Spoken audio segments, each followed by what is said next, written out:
Angin sore berhembus lembut dari celah jendela ruang tamu rumah besar bercat putih itu. Dari luar, siapapun yang melihat pasti akan berkata, betapa beruntungnya perempuan itu, punya rumah megah, suami tampan, dan kehidupan mapan. Mereka hanya melihat kulit luarnya saja, tidak pernah tahu isi di balik pintu kayu jati yang tertutup rapat. Aku, Rania, seorang perempuan yang sering dianggap hanya istri biasa yang menumpang hidup dari suami. Orang-orang, termasuk beberapa kerabat dekat, sering berbisik di belakangku. Untung saja Rania dapat suami mapan. Coba kalau enggak, apa dia bisa hidup seperti itu? Bisikan itu sudah menjadi lagu lama. Aku sudah kebal. Mereka tidak tahu, selama bertahun-tahun aku bekerja keras, mendirikan bisnis, membangun jaringan, dan menumpuk tabungan hingga akhirnya mampu membeli rumah besar ini dengan uangku sendiri. Mereka tidak tahu, gaji suamiku, Adrian, bahkan hanya secuil dari penghasilanku setiap bulan. Tapi aku tidak pernah mengungkapkan semuanya. Aku memilih diam, membiarkan semua orang percaya bahwa akulah perempuan beruntung yang diselamatkan oleh suami tampan dan mapan. Suatu sore, aku duduk di teras sambil menyeruput teh hangat. Adrian baru saja pulang kerja. Jas hitamnya yang selalu terlihat rapi membuatnya tampak gagah, meski aku tahu di balik semua itu dia hanyalah pria biasa. Sayang, kamu sudah pulang, sapaku datar. Ya, lumayan macet tadi, jawabnya sambil meletakkan tas kerja di sofa. Ada makan malam? Aku tersenyum tipis. Ada. Mbak Siti sudah masak. Tinggal dipanaskan sebentar. Adrian mengangguk sambil menyalakan ponselnya. Dari ekor mataku, aku melihat bagaimana ia tersenyum samar, lalu mengetik sesuatu dengan wajah berbinar. Itu bukan ekspresi yang biasa ia tunjukkan padaku. Aku tahu. Sudah lama aku tahu. Ada orang lain yang mengisi hidupnya. Seorang wanita yang membuatnya tertawa diam-diam di balik layar ponsel. Seorang wanita yang berani menganggapku hanya sebagai istri numpang hidup. Keesokan harinya, aku duduk di ruang kerjaku. Laptop terbuka, tumpukan dokumen berserakan, dan telepon kantor berdering tak henti. Aku sedang menandatangani kontrak kerjasama dengan sebuah perusahaan asing. Nilai kontraknya miliaran rupiah. Bu Rania, suara sekretarisku dari telepon terdengar, tim dari Singapura sudah menunggu di ruang meeting. Baik, sebentar lagi saya turun, jawabku singkat. Aku tersenyum puas. Inilah kehidupanku sebenarnya. Aku bukan istri yang menumpang, aku adalah pengusaha. Tapi semua orang, termasuk suamiku, lebih sering memandangku hanya sebagai istri rumah tangga yang hidup enak. Kadang aku heran, apakah Adrian benar-benar tidak menyadari sumber kemewahan hidupnya berasal dariku? Atau pura-pura tidak tahu karena gengsi sebagai pria? Malam itu, saat aku sedang menyelesaikan laporan, aku mendengar Adrian berbicara lewat telepon di kamar sebelah. Suaranya pelan, tapi cukup jelas. Iya, sayang, tenang saja. Minggu depan kita jalan-jalan ke Labuan Bajo, ya. Aku sudah booking hotelnya. Jangan khawatir, Rania nggak akan tahu. Dia sibuk dengan urusannya sendiri. Aku menutup laptop pelan, menarik napas panjang. Jadi benar, rencana liburan itu bukan sekadar dugaan. Dia akan pergi bersama wanita itu. Wanita yang selama ini dengan bangga menyebutku, Babu. Beberapa hari kemudian, aku menerima pesan dari temanku, Dina. Ran, kamu tahu nggak, Adrian sering kelihatan sama perempuan itu. Mereka nggak malu lagi. Semua orang kantor udah tahu. Aku hanya tersenyum tipis membalas pesan itu. Aku tahu, Din. Biar saja. Aku punya rencana sendiri. Ya Allah, Ran, kamu kok masih bisa setenang itu? Tenang, Din. Aku tidak selemah yang mereka kira. Sore itu, aku sengaja mendekati Adrian yang sedang duduk di ruang tamu menonton televisi. Mas, minggu depan aku mau ke Paris. Ada acara bisnis sekaligus aku mau sekalian liburan. Adrian menoleh sekilas, alisnya terangkat. Paris? Sendiri? Ya. Kenapa? Aku balik bertanya dengan nada santai. Ya nggak apa-apa, cuma mendadak sekali. Aku tersenyum. Aku sudah lama ingin pergi. Lagi pula, kamu kan sibuk dengan urusanmu. Dia terdiam sejenak, lalu pura-pura tersenyum. Ya sudah, hati-hati di sana. Aku bisa membaca pikirannya. Dia pasti sedang girang setengah mati karena rencananya ke Labuan Bajo akan berjalan lancar. Dia mungkin berpikir aku akan kesepian di Paris, lalu menangis sendirian saat dia bersenang-senang dengan selingkuhannya. Oh, betapa salahnya dia. Hari keberangkatan tiba. Aku mengenakan mantel elegan, membawa koper bermerek, dan melangkah anggun menuju bandara. Supir pribadiku sudah menunggu. Sementara itu, Adrian berangkat dengan penerbangan berbeda menuju Labuan Bajo. Di pikirannya hanya ada rencana indah bersama perempuan simpanannya itu. Begitu pesawatku lepas landas, aku menatap keluar jendela. Paris, aku datang. Inilah awal dari sebuah permainan. Aku tersenyum puas. Karena aku tahu, permainan ini akan berakhir dengan kejutan yang tidak pernah mereka bayangkan. Sesampainya di Paris, aku disambut aroma kopi dari kafe-kafe kecil di sepanjang jalan. Menara Eiffel berdiri anggun di kejauhan, dan aku berjalan menikmati suasana kota cinta itu. Sementara itu, di Labuan Bajo, Adrian dan pelakor itu sudah memulai liburannya. Mereka mengunggah foto mesra, tersenyum di tepi pantai, berenang di laut biru, berpura-pura seolah dunia hanya milik mereka berdua. Aku melihat semua foto itu lewat akun palsu yang kupakai untuk memantau mereka. Dan aku hanya tertawa. Bermainlah sepuasmu. Sebentar lagi, giliran aku yang akan menutup panggung. Hari-hari menjelang keberangkatan terasa begitu lengang.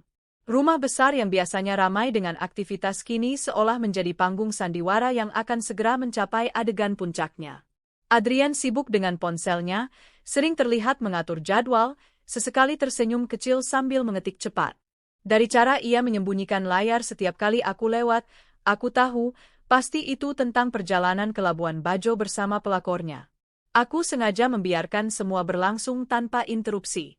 Aku sudah menyiapkan rencana lebih matang. Di hadapan Adrian, aku hanyalah istri tenang yang sibuk dengan bisnisnya. Tapi di balik itu, aku telah menata strategi yang akan membuatnya tersungkur. Pesawatku mendarat di Paris saat matahari sore menyoroti kota dengan cahaya keemasan. Menara Eiffel menjulang megah, Seine mengalir tenang, dan orang-orang berjalan sibuk dengan mantel tebal. Aku menarik napas panjang, merasakan kebebasan. Di Hotel Bintang 5 tempatku menginap, aku membuka jendela kamar dan melihat pemandangan kota. Inilah waktunya, gumamku. Sementara di belahan lain negeri, Adrian sudah mendarat di Labuan Bajo bersama pelakornya. Dari foto yang kemudian kuintip melalui akun palsuku, mereka terlihat tersenyum mesra di dermaga. Pelakor itu memeluk lengan Adrian, wajahnya penuh kebanggaan. Dia benar-benar percaya telah merebut kebahagiaan dari tanganku.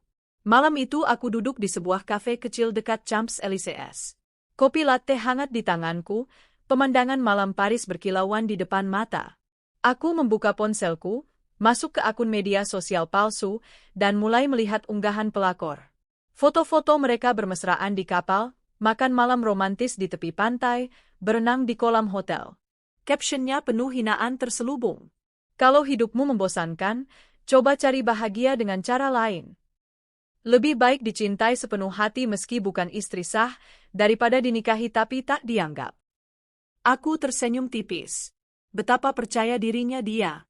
Betapa yakinnya bahwa aku akan cemburu, menangis, atau terpuruk. Padahal aku hanya tertawa. Beberapa hari kemudian, aku menerima kabar dari Dina lewat telepon internasional. Ran, aku lihat Instagram itu perempuan. Dia benar-benar nggak tahu malu, ya. Aku tergelat. Biarkan saja, Din. Aku sedang duduk di Paris menikmati kopi. Sementara mereka di Labuan Bajo sibuk pamer kemesraan murahan. Dina terkekeh. Aku nggak habis pikir kamu bisa setenang ini. Aku bukan setenang ini, Din, jawabku dengan nada rendah. Aku hanya menunggu waktu yang tepat. Di Labuan Bajo, Adrian tampak bahagia. Dalam sebuah video singkat yang kuintip, dia sedang duduk di kapal, tertawa lebar bersama pelakornya. Perempuan itu bersandar manja, lalu mencium pipinya sambil merekam. Sayang, lihat deh, kita pasangan paling bahagia di dunia, suara pelakor terdengar jelas dalam rekaman. Aku menggigit bibir, menahan tawa. Ya, nikmati saja selagi bisa. Karena sebentar lagi, kebahagiaanmu akan runtuh, bisikku. Hari keempat di Paris, aku memutuskan untuk berjalan menyusuri Rue de Rivoli. Toko-toko mewah berjajar, etalase penuh barang bermerek. Aku masuk ke butik Chanel, membeli tas keluaran terbaru. Lalu ke Louis Vuitton, membeli koper edisi terbatas. Setiap gesekan kartu kredit membuatku semakin puas.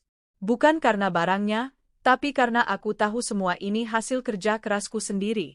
Bukan uang Adrian, bukan hasil belas kasihan siapapun. Di hotel, aku berfoto dengan tas baruku, latar belakang Menara Eiffel di malam hari. Aku menyimpannya di galeri, menunggu saat yang tepat untuk mengirimkannya sebagai balasan.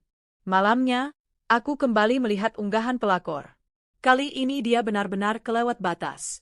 Foto dia dengan Adrian berpelukan di tepi pantai, lalu ia menambahkan caption. Kasihan ya ada yang ditinggal sendirian di rumah. Jangan lupa bersih-bersih biar kita bisa tidur nyaman nanti kalau pulang. Wajah dengan air mata bahagia. Hatiku dingin membaca itu. Dia pikir aku akan sakit hati. Dia pikir aku perempuan bodoh yang akan menangis terseduh-seduh di kasur. Padahal aku sedang duduk di kamar hotel mewah Paris, minum wine sambil menonton lampu Eiffel berkelap-kelip. Aku menatap layar ponsel, tersenyum dingin. Baiklah, waktunya sebentar lagi. Di Paris, aku menghabiskan hari-hariku dengan bahagia. Jalan-jalan ke Museum Louvre, makan malam di restoran berbintang Michelin, belanja di Galeries Lafayette. Aku memotret setiap momen, menyimpannya untuk bukti. Setiap kali aku melihat wajah pelakor yang pongah di foto-foto media sosialnya, aku semakin mantap dengan rencanaku. Biar dia merasa menang. Biar dia merasa berhasil merampas kebahagiaan. Nanti, aku akan tunjukkan siapa sebenarnya yang berdiri paling tinggi. Sementara itu, di Labuan Bajo, Adrian mulai terlihat sedikit gelisah. Beberapa kali ia mencoba meneleponku, tapi aku sengaja tak mengangkat. Pelakor bertanya, sayang, kenapa murung? Bukannya kita lagi liburan? Adrian tersenyum hambar. Enggak apa-apa. Cuma capek. Aku bisa membayangkan ekspresinya. Dia mulai khawatir. Karena dalam hatinya, dia tahu, aku bukan perempuan yang mudah dipermainkan. Dia pasti ingat sifatku. Ketika aku diam, artinya aku sedang menyusun badai. Malam itu, aku duduk di balkon hotel, lampu kota Paris berkilau di kejauhan. Ponselku bergetar. Sebuah pesan WhatsApp masuk. Dari nomor yang sudah kuduga, pelakor. Babu tak tahu diri. Kami sedang berlibur dan bersenang-senang. Sebentar lagi pulang, jangan lupa beres-beres rumah biar kita bisa tidur nyaman. Wajah dengan air mata bahagia. Aku menatap pesan itu lama. Senyumku melebar. Inilah momen yang kutunggu-tunggu. Aku mengangkat ponsel, membuka galeri foto Paris, dan mulai menyiapkan balasan yang akan menjadi pukulan telak. Mainmu sudah selesai, gadis kecil. Sekarang, giliran aku. Malam Paris begitu indah. Lampu-lampu kota berkelip seakan bintang-bintang turun ke bumi, menyapa setiap sudut jalanan. Dari balkon kamar hotelku, aku bisa melihat Menara Eiffel menjulang anggun, dihiasi cahaya emas yang menari di langit malam. Angin dingin menusuk tulang, namun hatiku hangat. Aku baru saja selesai makan malam dengan salah satu mitra bisnis dari London, pertemuan yang menghasilkan kontrak baru bernilai fantastis. Aku baru saja duduk santai di kursi balkon dengan secangkir teh herbal ketika ponselku bergetar. Aku menunduk, menyalakan layar, dan mendapati sebuah pesan masuk dari nomor yang sudah lama kuperhatikan. Nomor itu milik dia, pelakor yang selama ini merasa dirinya menang. Pesan pertama muncul. Babu tak tahu diri. Kami sedang berlibur dan bersenang-senang. Sebentar lagi pulang, jangan lupa beres-beres rumah biar kita bisa tidur nyaman. Wajah dengan air mata bahagia. Aku terdiam sejenak. Mataku menatap layar, lalu tanpa sadar bibirku membentuk senyuman tipis. Betapa yakinnya dia bisa membuatku terbakar cemburu. Betapa bodohnya dia mengira aku duduk di rumah, menunggu kepulangan mereka sambil menangis pilu. Pesan kedua masuk, disertai foto-foto. Adrian dan dia berpelukan di tepi pantai, tertawa di kapal, menikmati makan malam dengan lilin di hotel. Lengkap dengan emotikon hati merah, tawa, dan kata-kata merendahkanku. Kamu kasihan, pasti sendirian di rumah. Jangan lupa ya bersihkan spray, biar kita bisa nyaman nanti. Wajar kan air mata bahagia? Kali ini aku tertawa keras. Tawa yang menusuk ke heningan kamar, membuat seorang pelayan yang lewat di koridor sempat menoleh ke arah pintuku. Astaga, gadis kecil ini benar-benar tidak tahu dengan siapa dia bermain, gumamku sambil menggeleng pelan. Aku meletakkan cangkir teh di meja kecil, lalu meraih ponselku. Jari-jariku bergerak lincah. Aku membuka galeri. Ada ratusan foto selama beberapa hari terakhir. Aku berpose di depan Menara Eiffel, menikmati makan malam di restoran berbintang, duduk di kursi kelas satu pesawat, tersenyum anggun dengan tas Chanel terbaru di tanganku. Aku memilih salah satu foto paling elegan. Aku berdiri di balkon hotel, dengan latar belakang Eiffel yang menyala di malam hari. Mantel panjang biru tua menutupi tubuhku, rambutku jatuh rapi, senyumku penuh percaya diri. Aku mengetik balasan. Maaf ya, Gundik. Aku sedang liburan ke Paris menikmati uangku. Rumahku sudah kujual karena aku sudah tidak nyaman di sana. Aku sudah pindah ke rumah yang lebih besar dan nyaman. Suruh saja pria miskin yang ada di sampingmu ajak kamu tidur di kolong jembatan. Tertawa-tawa. Aku menambahkan foto itu. Kukirim. Pesan terkirim. 2 tanda centang biru. Aku bisa membayangkan ekspresi wajahnya saat membacanya. Matanya melebar, mulutnya terbuka, lalu wajahnya memerah karena marah bercampur malu. Tak sampai semenit, balasan datang. Apa maksudmu? Kamu bohong. Kamu cuma istri numpang hidup, mana mungkin ke Paris. Aku tertawa sampai perutku sakit. Dia benar-benar terpancing. Aku mengetik balasan dengan tenang. Oh, kamu pikir aku numpang hidup? Tanyalah ke lelaki miskin di sampingmu itu, siapa sebenarnya yang punya semua yang kalian pakai? ATM, mobil, rumah, kantor, semuanya atas namaku. Tapi tenang saja, aku sudah tutup semuanya. Jadi nikmatilah liburan kalian. Nanti pulang, jangan kaget kalau kalian gak punya apa-apa. Tertawa terbahak. Kukirim lagi. Beberapa menit kemudian, ponselku bergetar. Kali ini bukan dari pelakor. Nama Adrian muncul di layar. Aku menatap layar lama, lalu menjawab panggilannya dengan suara datar. Ya, Mas? Suara Adrian terdengar panik. Rania, apa maksud semua pesan itu? Kamu tutup akses keuangan. Aku menegakkan tubuh, lalu berjalan ke dalam kamar hotel. Iya, Mas. Semua sudah kututup. Mobil, kartu ATM, akses ke kantor, bahkan rumah itu juga sudah kujual. Aku sudah pindah ke rumah baru, lebih besar, lebih nyaman. Jadi, silakan kamu dan perempuanmu tidur di mana saja. Mungkin di kolong jembatan? Rania, kamu keterlaluan, suaranya meninggi. Aku tertawa pelan. Aku keterlaluan? Mas bercanda, kan? Siapa yang keterlaluan sebenarnya? Aku, yang setia mendampingi bertahun-tahun, atau kamu yang berlibur mesra dengan selingkuhanmu sementara mengira aku menangis di rumah? Hening sejenak di ujung sana. Aku bisa mendengar napasnya terengah, pertanda marah bercampur panik. Ran, aku minta maaf. Itu cuma film. Aku mendengus. Sudah terlalu sering, Mas. Aku sudah tidak butuh maafmu. Nikmati saja kehancuranmu. Aku sudah selesai. Tanpa menunggu jawabannya, aku menutup telepon.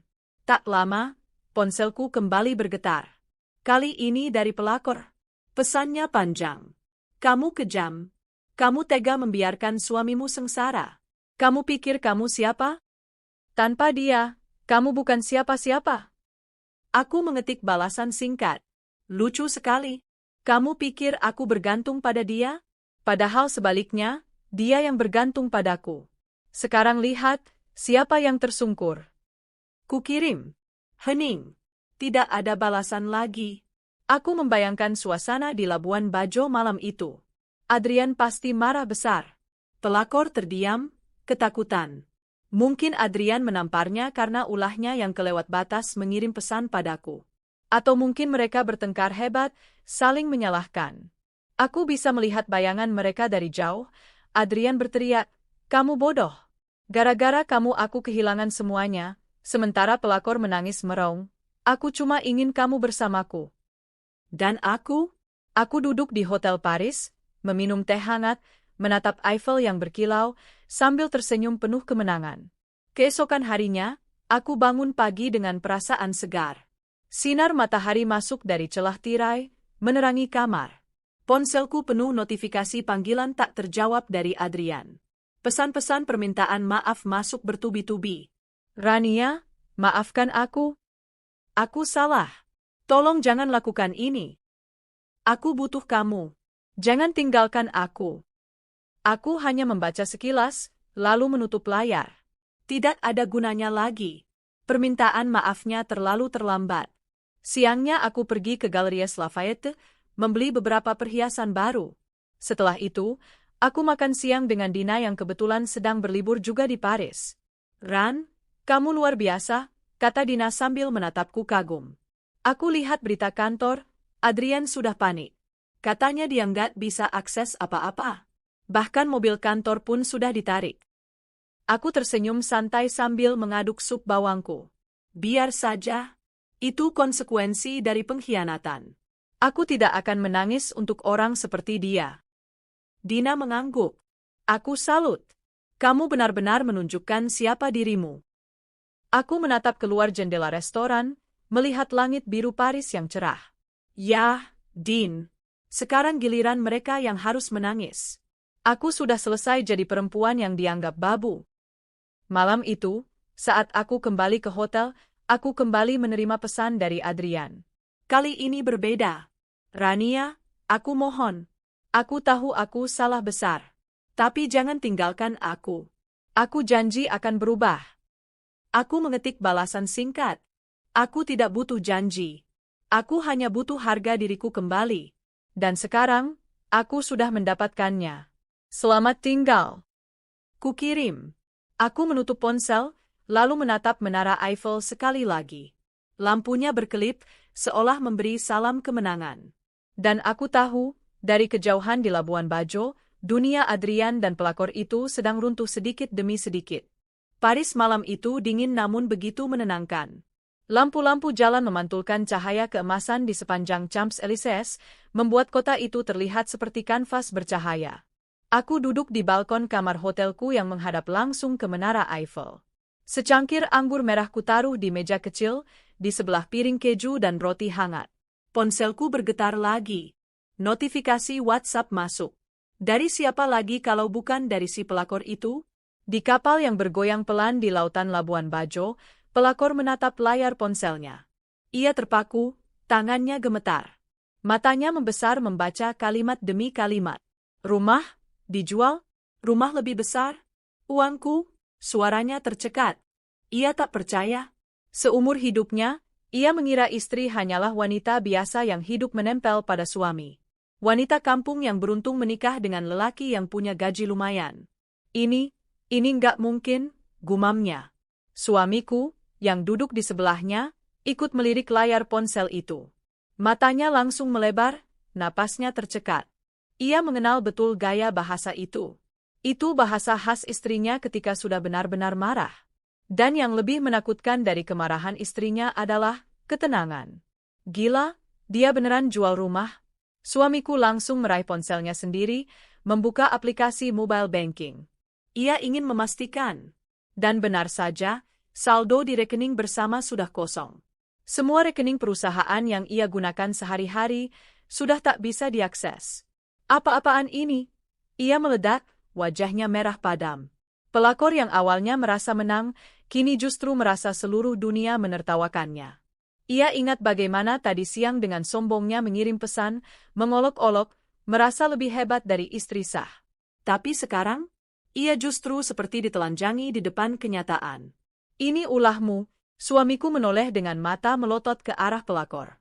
Tangannya terangkat, menampar pipi pelakor dengan keras. Karena kebodohanmu, aku kehilangan semuanya. Pelakor terhuyung, menatap suamiku dengan wajah terkejut. Aku kan cuma bercanda, Mas, aku kira dia nggak punya apa-apa, aku kira dia. Diam, suamiku membentak. Kau kira dia itu siapa? Dia bukan perempuan biasa. Dia yang punya segalanya. Rumah, perusahaan, uang, semua atas namanya. Pelakor semakin pucat. Aku, selama ini aku. Iya? Suamiku menggeram, napasnya memburu. Kau hanya jadi pelampiasan, dan sekarang kau malah bikin aku hancur. Dasar bodoh. Pelakor menggigit bibirnya. Ia ingin menangis, tapi air matanya seperti tertahan oleh rasa malu yang amat dalam. Semua rencananya untuk menjadi nyonya baru, untuk menggantikan posisi istri sah, hancur seketika. Sementara itu aku hanya tertawa pelan, menyeruput kopiku sambil menatap pemandangan malam Paris. Aku bisa membayangkan bagaimana mereka berdua panik. Bagiku, itu hiburan terbaik.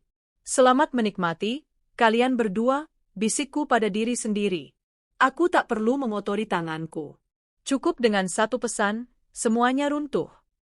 Aku lalu menutup ponsel, meletakkannya di meja, dan menikmati suapan keju lembut yang meleleh di lidahku. Hati terasa lega. Semua sakit hati yang sempat kurasakan seakan terbayar dengan momen ini. Beberapa menit kemudian, ponselku bergetar lagi. Nama suamiku berkali-kali muncul di layar. Telepon, pesan, panggilan video. Semua kuabaikan. Aku ingin dia merasakan bagaimana rasanya kehilangan kendali. Malam itu di kapal, suasana berubah mencekam. Suamiku dan pelakor berdebat hebat. Ini semua salah kamu, bentak suamiku. Kalau kamu nggak kirim pesan bodoh itu, aku masih bisa mengelak. Mas, aku kira dia cemburu, aku kira dia nggak punya apa-apa. Pelakor mencoba membela diri. Kau kira istri yang kubiarkan di rumah itu babu? Bodoh. Dia bisa beli hotel ini kalau dia mau. Dan sekarang aku kehilangan akses keuangan karena ulahmu. Pelakor terdiam. Baru kali ini ia sadar bahwa suami yang ia rebut bukanlah sumber kekayaan, melainkan hanya parasit yang bergantung pada istri. Aku tahu, sejak saat itu, hubungan mereka tak akan pernah sama lagi. Pelakor kehilangan kepercayaan dirinya. Suami kehilangan kendali atas hidupnya. Dan aku baru saja memulai babak baru dalam hidupku. Malam Paris itu menjadi saksi bagaimana satu pesan bisa membalikkan keadaan. Dari yang semula dianggap babu numpang hidup, aku membuktikan bahwa aku adalah pemilik sebenarnya dari seluruh permainan ini. Dan mereka berdua, biarlah terjerat dalam kehancuran yang mereka ciptakan sendiri. Tangan menunjuk kanan. Pagi hari di Labuan Bajo. Matahari terbit indah, memantulkan cahaya keemasan ke permukaan laut yang berkilauan. Burung camar berterbangan rendah, suara ombak kecil terdengar menenangkan. Tetapi di atas kapal pinisi tempat suamiku dan pelakor menginap, suasananya sama sekali tidak seindah itu. Di dalam kabin, suamiku mondar-mandir dengan wajah tegang. Rambutnya acak-acakan, matanya merah karena semalaman tidak tidur. Di tangannya, ponsel terus-menerus ia cek, berharap ada pesan balasan dariku. Tapi tidak ada. Hanya centang biru terakhir yang menandakan bahwa aku sudah membaca semua kata-katanya. Pelakor duduk di tepi ranjang, wajahnya pucat. Bekas tamparan semalam masih terlihat samar di pipinya. Ia mencoba bicara, tapi suaranya ragu. Mas, jangan marah lagi, ya? Kita bisa atur ulang semuanya, kan? Kan masih bisa dibicarakan baik-baik sama dia. Suamiku berhenti melangkah, menatapnya dengan tatapan tajam. Kamu pikir semudah itu? Semua akses nih. ATM gak bisa dipakai, kartu kredit diblokir, mobil di Jakarta sudah ditarik, rumah sudah dijual. Apa yang mau kuatur ulang, hah? Pelakor terdiam, tangannya meremas selimut. Ia baru benar-benar mengerti, pria yang selama ini ia puja ternyata tidak punya apa-apa. Semua yang ia kira milik suamiku sebenarnya milik istri sah. Suamiku mencoba menenangkan diri. Ia membuka laptop, berharap bisa mengakses email kantorku, atau lebih tepatnya, perusahaan milikku. Tapi begitu ia mengetikkan kata sandi, muncul notifikasi, akses ditolak. Semua email, semua file, semua data sudah terputus. Tidak mungkin, suaranya bergetar. Ia mencoba login ke sistem keuangan. Hasilnya sama, akses ditolak. Ia menjatuhkan tubuhnya ke kursi, memegang kepala dengan kedua tangan. Aku hancur, aku benar-benar hancur, gumamnya. Pelakor mendekat, mencoba menyentuh bahunya. Mas, jangan bilang begitu, aku masih ada di sini buat Mas. Suamiku menepis tangannya dengan kasar. Kamu diam aja. Kamu nggak ngerti apa-apa. Kamu yang bikin semua ini terjadi. Selama ini, suamiku memang hidup dari kenyamanan yang kuberikan. Mobil mewah, rumah megah, bahkan gaji bulanannya, semua berasal dari perusahaan yang kukelola. Ia merasa gagah karena bisa tampil sebagai suami mapan, padahal sumbernya berasal dariku. Awalnya aku tak keberatan. Aku mencintainya, dan aku ingin melihatnya bahagia. Tapi semakin lama, ia makin berani melupakan siapa yang benar-benar memegang kendali. Kehadirannya bersama pelakor hanyalah puncak gunung es dari pengkhianatan panjang. Dan kini, saat aku menarik semua yang kuberikan, ia seperti orang yang ditelanjangi di tengah keramaian. Siang itu, suamiku mencoba berbagai cara untuk menghubungiku. Telepon, pesan, email. Semua sia-sia. Aku sudah memutus akses komunikasi dengannya. Mas, mungkin lebih baik kita pulang dulu ke Jakarta. Kita bisa cari cara. Suara pelakor terdengar lirih, tapi belum selesai ia bicara, suamiku sudah menoleh dengan tatapan buas. Pulang kemana? Suaranya membentak. Kita bahkan nggak punya rumah sekarang. Mobil juga udah ditarik. Kamu ngerti nggak sih, kita ini kayak orang miskin sekarang. Pelakor tercekat. Kata, kita, yang keluar dari mulut suamiku membuatnya merasa bersalah sekaligus muak. Tapi kan, Mas masih punya aku. Suamiku tertawa getir, nyaris seperti orang gila. Kamu yang bikin aku kehilangan semuanya, dan sekarang kamu bilang aku masih punya kamu? Kamu itu cuma beban. Kamu pikir aku bisa hidup dari apa yang kamu punya? Hah? Kamu bahkan nggak punya uang sendiri. Pelakor menunduk, matanya berkaca-kaca. Untuk pertama kalinya, ia merasa benar-benar tak berharga. Sementara itu, di Paris aku berjalan menyusuri Rue de Rivoli dengan langkah ringan. Angin musim semi bertiup lembut, membawa aroma roti hangat dari toko-toko kecil di sepanjang jalan. Aku berhenti di sebuah butik mewah, mencoba gaun rancangan terbaru. Ponselku terus bergetar, tapi aku sengaja mengabaikannya. Sesekali kulihat notifikasi pesan dari suamiku. Ratusan kata maaf, ratusan permintaan agar aku membuka hati. Aku hanya tersenyum. Begini rasanya, bebas, gumamku pada diri sendiri sambil menatap pantulan tubuhku di cermin butik. Aku ingat saat-saat dulu aku selalu menunggu kepulangannya, menyiapkan makan malam, berharap mendapat senyum hangat. Sekarang aku sadar, aku tidak pernah benar-benar membutuhkannya. Yang kubutuhkan hanyalah kebahagiaan yang lahir dari diriku sendiri. Malamnya di kapal, pertengkaran kembali pecah. Suamiku duduk dengan wajah muram, sementara pelakor mencoba menghibur dengan meraih tangannya. Mas, kita mulai aja dari nol, kita bisa buka usaha kecil, jualan apa gitu. Aku siap kok susah bareng mas. Suamiku langsung menatapnya dengan tatapan jijik. Susah bareng kamu? Kamu pikir aku mau jatuh serendah itu? Aku terbiasa hidup enak, mobil mewah, rumah besar, pesta, perjalanan ke luar negeri. Kamu pikir aku bisa puas dengan hidup seadanya? Pelakor terdiam. Kata-kata itu menusuknya dalam-dalam. Jadi, sejak awal suamiku memang tidak pernah berniat serius dengannya. Ia hanyalah pelengkap, pengisi waktu luang, bukan pasangan hidup. Kalau gitu, kenapa Mas pilih aku? Kenapa Mas bawa aku ke sini? Suaranya pecah. Suamiku terdiam sejenak, lalu berkata dingin, karena aku bodoh. Karena aku kira aku bisa punya semuanya, istri kaya dan gundik muda. Tapi sekarang aku kehilangan keduanya. Dan itu semua salahmu. Pak, tangisan pelakor pecah. Keesokan harinya, ketika mereka kembali ke Jakarta, kenyataan semakin pahit. Mobil mewah yang biasa menjemput suamiku di bandara tak ada. Sopir pribadinya sudah tak bekerja lagi. Mereka harus naik taksi online, dan itu saja membuat suamiku merasa terhina. Pelakor menunduk sepanjang jalan, tak berani menatapnya. Sesampainya di rumah lama, atau lebih tepatnya, bekas rumah, karena sudah terjual, mereka hanya bisa berdiri di depan gerbang yang kini sudah berganti nama pemilik. Satpam baru menatap mereka curiga, seolah mereka hanyalah orang asing yang nyasar.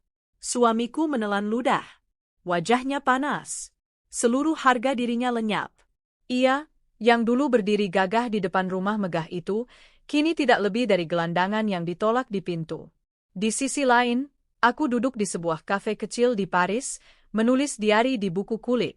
Di sana kutulis, biarkan ia merasakan apa itu kehilangan. Biarkan ia mengerti arti sebuah penghinaan yang ia biarkan menimpa diriku. Aku tak perlu membalas dengan amarah. Cukup tarik semua yang kuberikan, maka ia akan runtuh dengan sendirinya. Aku menutup buku itu, lalu menyesap cappuccino hangat. Senyum tipis muncul di wajahku. Ini bukan sekadar balas dendam. Ini adalah keadilan untuk diriku sendiri. Hari-hari berikutnya menjadi neraka bagi suamiku. Ia tidak bisa masuk kantor karena aksesnya sudah diblokir. Rekan bisnis menjauhi karena semua tahu siapa yang sebenarnya pemilik perusahaan. Ia mencoba menemuiku di kantor pusat, tapi satpam menghalangi dengan sopan. "Maaf, Pak, Anda tidak punya izin masuk." Kata-kata itu seperti palu godam yang menghantam harga dirinya. Pelakor pun mulai menunjukkan wajah aslinya. Dari hari ke hari, ia makin sering mengeluh. "Mas, kita nggak bisa terus-terusan kayak gini, aku butuh kepastian, aku butuh kehidupan yang layak." Suamiku hanya menatapnya dengan mata kosong. Kehidupan layak? Ia bahkan tidak tahu bagaimana caranya membayar makan malam hari ini. Dunia suamiku runtuh bukan karena aku marah, tetapi karena ia lupa siapa yang sesungguhnya menopang hidupnya. Pelakor yang dulu merasa menang kini ikut hancur, terjebak dalam realitas pahit. Sementara aku menikmati setiap langkahku di Paris, semakin yakin bahwa aku tak membutuhkan siapapun untuk membuatku berharga. Dan untuk suamiku, biarlah ia merasakan kehancuran itu. Karena dari awal, semua yang ia banggakan hanyalah pinjaman dariku. Kini saatnya ia belajar, pinjaman yang dikhianati pasti akan ditarik kembali. Jakarta selalu ramai, tapi bagi suamiku, kota itu kini terasa asing. Jalanan macet, klakson bersahut-sahutan, motor saling serobot, namun semua itu tidak lagi berarti apa-apa. Ia hanya duduk di trotoar depan kantor pusat perusahaanku. Dulu ia bisa keluar masuk dengan gagah, disambut dengan hormat oleh staf, sekarang hanya jadi bayangan tak berharga. Wajahnya kusut, kemejanya kusut, dasi yang tak lagi menempel di lehernya. Di tangannya ada sebungkus roti tawar murah, makanan yang semalam ia beli dengan uang receh terakhir. Pikirannya terus dipenuhi wajahku. Senyum dinginku saat mengirim foto dari Paris. Kata-kata pedasku yang menusuk harga dirinya. Dan terutama, diamku sekarang. Diamku lebih menyakitkan daripada ribuan kata kasar. Hari itu, ia memberanikan diri menelponku lagi. Ia tahu mungkin aku akan mengabaikan, tapi ia tetap mencoba. Tut, tut, suara sambungan terdengar, lalu berhenti dengan cepat. Aku menolak panggilannya. Ia mencoba lagi. Ditolak lagi. Ia mencoba 5 kali, 10 kali, hingga akhirnya ponselnya menampilkan notifikasi. Nomor Anda diblokir oleh penerima. Suamiku menutup wajahnya dengan kedua tangan. Tuhan, apa yang harus kulakukan? Gumamnya dengan suara serak. Aku duduk di sebuah restoran tepi sungai Seine. Angin sore membelai wajahku, bunga mawar putih menghiasi meja. Di depanku, seorang sahabat lamaku yang kebetulan sedang tinggal di Paris menatapku dengan senyum penuh kekaguman. "Jadi, kau benar-benar menutup semua aksesnya?" tanyanya sambil mengaduk kopi. Aku mengangguk ringan. Ya, sudah cukup lama aku diam. Dia kira aku buta, padahal aku hanya menunggu waktu yang tepat. Dan kemarin, waktu itu datang. Sahabatku tertawa kecil. Aku tidak tahu apakah harus memanggilmu kejam atau jenius. Tapi satu hal, kau wanita yang tahu cara menjaga martabatnya. Aku tersenyum tipis. Aku hanya membalas sesuai dengan apa yang dia lakukan. Bedanya, aku tidak perlu berteriak. Aku cukup menarik semua yang jadi milikku. Dan dia hancur dengan sendirinya. Beberapa hari kemudian, suamiku memberanikan diri mencari alamat rumah baruku. Ia mengira bisa memohon secara langsung, mungkin dengan lutut yang bertekuk, dengan air mata penyesalan. Ia menyewa ojek online, lalu berdiri di depan gerbang tinggi yang menjulang megah. Rumah itu jauh lebih besar daripada rumah lama kami. Halaman luas, taman rapi, dan ada patung marmer yang berdiri anggun di tengah kolam kecil. Satpam rumah menghampirinya. Bisa saya bantu, Pak? Saya suaminya. Tolong, izinkan saya bertemu dengannya, ucap suamiku dengan suara bergetar. Satpam itu menatapnya lama, lalu berkata dengan tenang, "Maaf, Pak. Nyonya sudah berpesan, jika Bapak datang, kami tidak diperbolehkan membuka pintu." Suamiku memohon, berlutut di depan gerbang. Tolong katakan padanya aku ingin bicara. Hanya sebentar saja." Satpam itu tetap tak bergeming. "Maaf, Pak. Saya hanya menjalankan tugas." Dengan wajah hancur, suamiku akhirnya pergi. Orang-orang yang lewat di jalan sempat menatapnya, beberapa bahkan berbisik-bisik. Baginya, itu lebih menyakitkan daripada 1000 cambukan. Pelakor yang dulu begitu percaya diri kini tak lagi ada di sisinya. Setelah beberapa hari hidup tanpa uang, tanpa kenyamanan, ia memutuskan pergi. "Aku nggak bisa terus begini, Mas. Aku butuh kehidupan layak. Aku nggak bisa makan roti tawar tiap hari." "Maaf, aku pergi." Itu kata-kata terakhirnya sebelum menghilang entah kemana. Suamiku hanya bisa terdiam, menatap punggungnya yang semakin jauh. Ia terlalu lelah untuk mengejar. Dalam hati ia sadar, pelakor tak pernah benar-benar mencintainya. Wanita itu hanya cinta pada uang dan kenyamanan yang ia kira berasal dari suamiku. Begitu semuanya lenyap, lenyap pula cintanya. Suamiku kemudian menulis surat panjang dengan tangannya sendiri. Kertas lusuh, tinta bolpen biru yang mulai luntur oleh air mata. "Sayang, maafkan aku. Aku bodoh, aku gelap mata. Aku tidak tahu apa yang kupunya sampai kau mengambilnya dariku. Aku menyesal, sungguh menyesal. Beri aku kesempatan sekali lagi. Aku janji akan berubah. Aku janji akan menghormatimu, menjagamu, mencintaimu dengan sepenuh hati." Surat itu ia titipkan ke satpam rumahku. Satpam menerimanya, tapi tidak pernah sampai ke tanganku. Aku sudah berpesan, buang semua surat yang datang darinya. Bagi suamiku, itu adalah pukulan telak. Ia sadar, bahkan kata-katanya kini tak lagi mampu menembus hatiku. Aku tidak butuh maafnya. Aku tidak butuh janji kosongnya. Aku tidak butuh dia lagi. Bagi sebagian orang, mungkin aku terdengar keras hati. Tapi siapa yang pernah ada di posisiku akan mengerti, kesetiaan yang dikhianati tidak bisa dipulihkan dengan kata-kata. Sekali kepercayaan hancur, ia tak bisa disusun kembali seperti semula. Hari-hari berikutnya, suamiku berusaha bertahan dengan pekerjaan kecil. Ia melamar ke beberapa tempat, tapi selalu ditolak. Namanya sudah terlalu dikenal sebagai suami dari wanita sukses, bukan karena prestasi pribadi. Ia sempat bekerja di sebuah toko elektronik, mengatur stok barang di gudang. Gajinya pas-pasan, tubuhnya lelah. Setiap kali ia melihat gaji itu, ia hanya bisa mengingat masa lalu. Saat ia bisa memegang kartu kredit tanpa batas, saat ia bisa membeli jam tangan puluhan juta tanpa pikir panjang. Kini semua itu hanya tinggal kenangan. Beberapa bulan kemudian, suamiku kembali memberanikan diri menemuiku. Kali ini ia menunggu di luar kantor pusat, berdiri di bawah terik matahari. Keringat membasahi wajahnya, kemejanya pudar, sepatu kulitnya sudah sobek di ujung. Ketika aku keluar dari gedung, dengan pengawalan sopir dan asistanku, ia berlari mendekat. "Sayang, tunggu. Tolong dengarkan aku," suaranya parau. Aku berhenti sejenak, menoleh ke arahnya. Wajahnya penuh penderitaan, matanya memohon. "Aku salah. Aku bodoh, maafkan aku. Aku rela melakukan apa saja. Tolong beri aku kesempatan, aku janji akan jadi suami yang baik." Aku menatapnya dalam diam. Asistanku menunggu isyarat. Aku bisa saja mengusirnya, tapi aku ingin satu kalimat terakhir dariku menjadi penutup yang jelas. Dengan suara tenang, aku berkata, "Aku sudah tidak butuh maafmu. Nikmati kehancuranmu." Itu balasan dari apa yang kau pilih sendiri. Lalu aku melangkah pergi.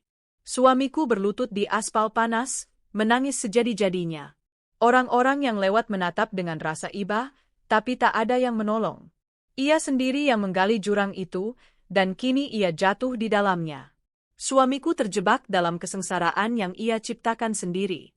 Permintaan maafnya datang terlalu terlambat.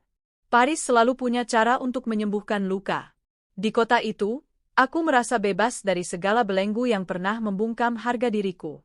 Setiap langkah di Champs-Élysées, setiap aroma croissant yang baru keluar dari oven, setiap angin sejuk yang bertiup di tepi Seine, seolah menjadi pengingat bahwa hidupku terlalu berharga untuk dihabiskan menangisi seorang pria yang bahkan tidak tahu cara menghargai kesetiaan.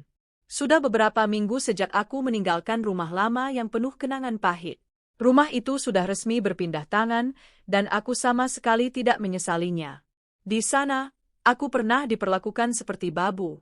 Suami dan pelakor menganggapku hanya numpang hidup, padahal setiap pondasi rumah, setiap perabotan, setiap tagihan, semuanya berasal dari keringat dan kerja kerasku.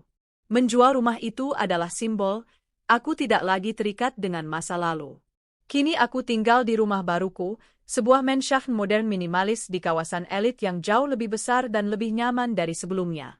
Dari balkon lantai 2, aku bisa melihat hamparan kota yang gemerlap pada malam hari. Rasanya seperti memandang masa depan baru yang penuh cahaya, tanpa bayang-bayang gelap dari pengkhianatan.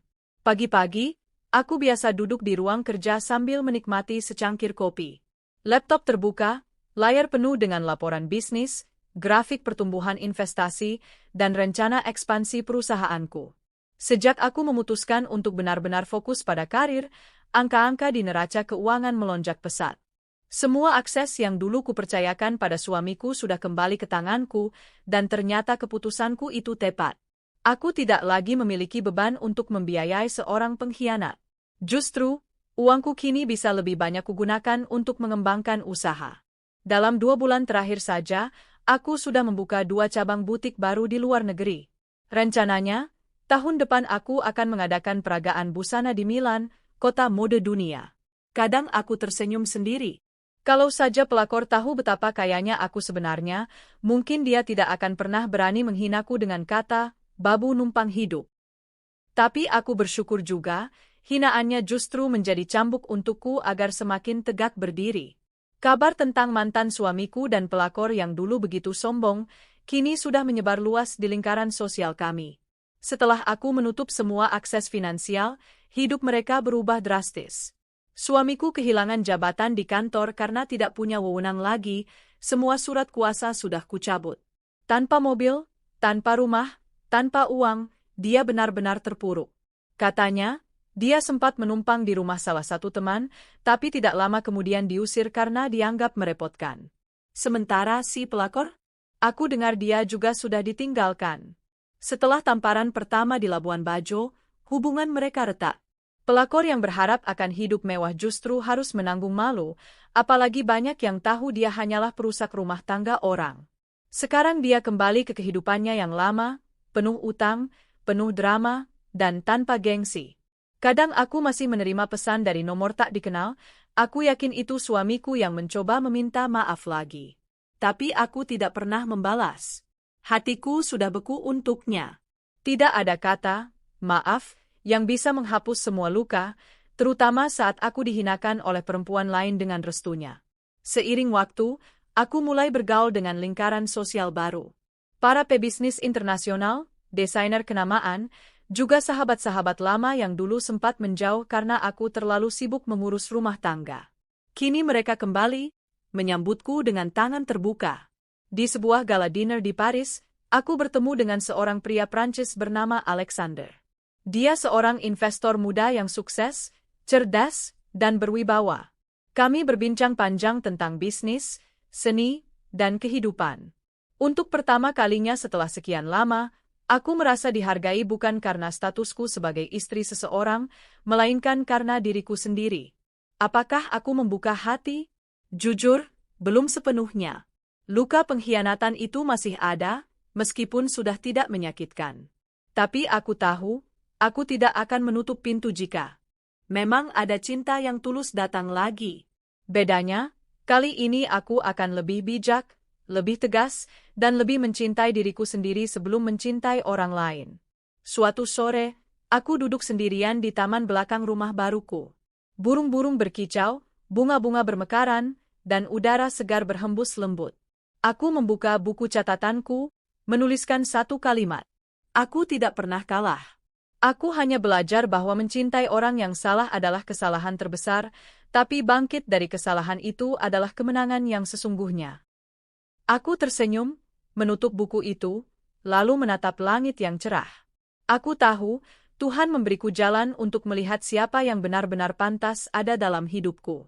Waktu berlalu, dan aku semakin sibuk dengan proyek-proyek besar. Aku mengunjungi berbagai negara, menghadiri pameran internasional, dan mengisi seminar tentang pemberdayaan perempuan. Banyak yang terinspirasi oleh ceritaku, tentang bagaimana seorang wanita yang dianggap lemah, dianggap hanya menumpang hidup, ternyata bisa berdiri tegak dan jauh lebih kuat dari yang pernah dibayangkan orang. Kadang, di sela-sela kesibukan, aku masih menerima gosip tentang mantan suami. Katanya, dia bekerja serabutan, jauh dari kehidupannya yang dulu bergelimang fasilitas. Ada juga cerita bahwa pelakor akhirnya meninggalkannya sepenuhnya. Mendengarnya, aku tidak merasa dendam atau puas, aku hanya merasa lega. Hidup sudah memberi mereka pelajaran. Bagiku, yang terpenting sekarang adalah kebahagiaan dan ketenangan. Aku bebas, aku kaya, aku kuat, dan aku berharga. Tidak ada lagi yang bisa meremehkanku. Aku pernah hancur, tapi dari kehancuran itu aku membangun istana baru. Dan kini, aku berdiri di puncak kehidupanku dengan senyum penuh kemenangan. Inilah hidup baruku. Inilah kebahagiaanku. Dan aku tidak akan pernah lagi membiarkan siapapun meremehkanku. Malam itu, aku duduk di ruang keluarga rumah baruku. Jendela kaca besar menampilkan pemandangan kota yang dipenuhi cahaya. Lampu-lampu jalan berkelip, gedung-gedung tinggi berdiri angkuh, dan suara samar kendaraan terdengar seperti musik latar kehidupan baru yang sedang kurangkai. Aku menyesap teh hangat, mencoba meresapi perjalanan panjang yang kulalui. Rasanya seperti mimpi, dulu aku hanyalah istri yang dianggap tidak berarti, kini aku adalah perempuan yang kembali menemukan dirinya. Hidupku seperti novel yang penuh bab pahit, pengkhianatan, penghinaan, dan kejatuhan.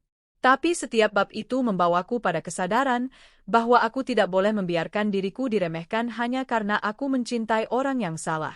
Aku ingat pesan pelakor di WhatsApp yang menghinaku, "Babu tak tahu diri," kalimat itu masih terpatri jelas, tapi kini tidak lagi menyakitkan. Justru aku bersyukur, karena tanpa hinaan itu mungkin aku tidak akan pernah menunjukkan siapa aku sebenarnya. Ada saat-saat di mana ingatan tentang rumah tangga lamaku datang seperti kilatan kilat.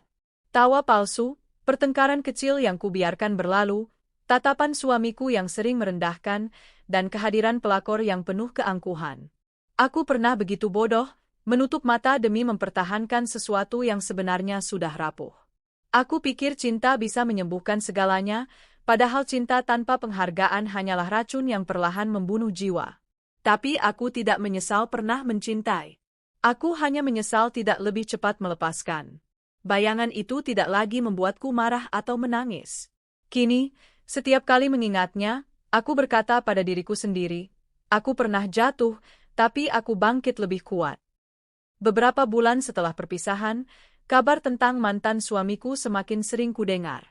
Teman-temanku menceritakan bagaimana dia kehilangan segalanya. Dia tidak hanya kehilangan harta, tapi juga kehilangan harga diri. Orang-orang yang dulu mendekatinya karena status, kini menjauh. Bahkan keluarganya sendiri tidak lagi memandangnya sama. Dari pria yang dulu merasa hebat, kini dia hanyalah bayangan dari dirinya yang dulu. Pernah sekali aku menerima email panjang darinya. Dia meminta kesempatan kedua, menulis betapa dia menyesal, betapa dia merindukan rumah, dan betapa dia salah mempercayai pelakor. Aku membaca email itu tanpa emosi. Tidak ada getaran di hatiku, tidak ada air mata, tidak ada kerinduan. Aku hanya menutup laptop, lalu menghapus pesannya. Aku sudah selesai. Hidupku tidak lagi ada ruang untuk orang yang pernah menghancurkanku. Tentang pelakor itu, gosipnya lebih mengenaskan. Dia kembali hidup dalam kesulitan. Foto-foto mesra yang dulu ia pamerkan di media sosial kini menghilang, digantikan dengan curhatan penuh keluhan. Aku tidak membencinya lagi. Aku hanya kasihan. Dia terlalu yakin bisa merebut kebahagiaanku, padahal yang direbutnya hanyalah pria yang tak setia. Dia kira dengan merebut suamiku, dia bisa hidup enak. Nyatanya, yang ia dapatkan hanyalah kehancuran. Setiap manusia menuai apa yang ditanamnya. Dia menanam kesombongan, iri, dan ambisi buta, dan kini dia menuai kesedihan. Setelah semua drama berlalu, aku belajar mencintai diriku lebih dalam. Aku bepergian ke banyak tempat, menghadiri pameran seni di Italia, menyusuri jalanan romantis di Praha, menikmati musim semi di Jepang, hingga duduk santai di kafe kecil di Amsterdam. Setiap perjalanan memberiku ruang untuk menemukan diriku kembali. Aku juga lebih fokus pada bisnis. Butikku semakin berkembang, aku merekrut lebih banyak desainer muda, dan memberikan beasiswa untuk anak-anak perempuan yang ingin belajar fashion design. Aku ingin membuktikan bahwa perempuan bisa saling mengangkat, bukan menjatuhkan. Di rumah baruku, aku menata semuanya dengan selera yang benar-benar mencerminkan siapa aku. Tidak ada lagi perabotan yang dipilih untuk menyenangkan suami, tidak ada lagi sudut ruangan yang menyimpan kenangan pahit. Semua hal di sini adalah tentang aku, tentang bagaimana aku ingin hidup. Waktu berjalan, dan aku mulai membuka hati. Alexander, pria Prancis yang pernah kutemui di gala dinner, masih sering menghubungiku. Ia bukan hanya seorang investor, tapi juga pria yang tahu bagaimana menghargai perempuan. Kami sering berdiskusi panjang, tentang bisnis, tentang seni, hingga tentang kehidupan. Perlahan, aku menyadari bahwa dia membuatku merasa istimewa, bukan karena apa yang kumiliki, tapi karena siapa aku. Aku tidak terburu-buru. Aku belajar bahwa cinta sejati tidak perlu dikejar dengan terburu-buru. Tapi aku juga tidak lagi menutup diri. Jika suatu hari aku menikah lagi, itu akan karena aku benar-benar dicintai dan dihargai, bukan karena seseorang membutuhkan hartaku, bukan hanya tentangku. Ini tentang setiap perempuan yang pernah diremehkan, dihina, atau dikhianati. Aku ingin setiap perempuan tahu bahwa kita tidak pernah bergantung pada orang lain untuk bahagia. Kita punya kekuatan dalam diri kita sendiri. Jangan pernah biarkan siapapun membuatmu merasa rendah hanya karena statusmu, penampilanmu, atau pilihan hidupmu. Jika ada yang menghinamu, biarkan hinaan itu menjadi bahan bakar untuk membuktikan bahwa mereka salah.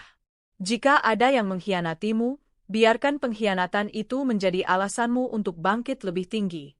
Ingatlah, kita berharga. Kita pantas dicintai. Dan kita pantas bahagia, bahkan jika kebahagiaan itu harus kita ciptakan sendiri. Kini, aku berdiri di balkon rumahku, menatap matahari terbenam yang indah. Angin bertiup lembut, membawa aroma bunga dari taman belakang. Aku menghela napas panjang, merasa damai.